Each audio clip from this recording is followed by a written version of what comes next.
పాపం వల్ల సిగ్గు వచ్చింది, పాపం వల్ల భయం వచ్చింది, పాపం వల్ల శిక్ష, మరణం రెండు వచ్చినాయి అంట.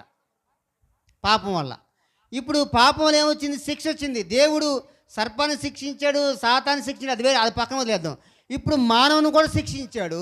శిక్షించి ఏం చేస్తాడు? ఇదిగో నువ్వు పంట పొలం చేస్తున్నావు కానీ ఏమొస్తుంట? గచ్చబొదలు, ముళ్ళ పొదలు అన్నీ వస్తుంటాయి. నువ్వు అన్ని సేంద్రియాలన్నీ కూడా చేస్తూ ఉంటావు. మరలా ఏమొచ్చు చెప్పండి? మళ్ళీ గచ్చబొదలు రానే వస్తూ ఉంటాయి. చెవటతో నువ్వు కార్చి పని చేస్తూ ఉంటావు.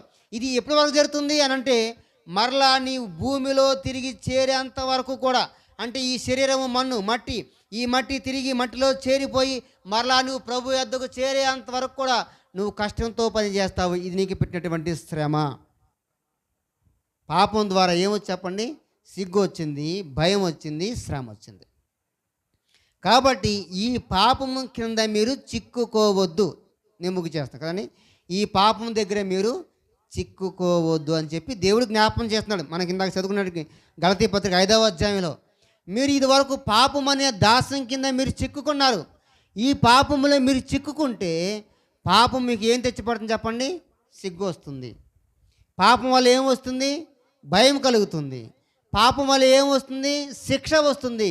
కాబట్టి శిక్ష లేకుండా, భయం లేకుండా, సిగ్గు లేకుండా మీరు ఉండాలంటే పాపం జోలికి మీరు మరలా వెళ్ళవద్దు. ఏం చెప్పాడు చెప్పండి?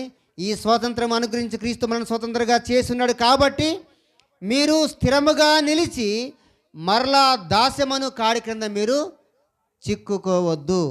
మరలా మీరు పాపానికి మీరు వెళ్ళొద్దు. వినండి, మీరు మరలా పాపం జోలికి మీరు వెళ్ళొద్దు. పాపం జోలికి వెళ్తే చెప్పండి అవన్నీ అనుభవిస్తాం. కాబట్టి క్రీస్తు మనలను స్వతంత్రులుగా చేసి ఉన్నాడు. తల వంచుదాం, ప్రార్థన చేసుకుందాం.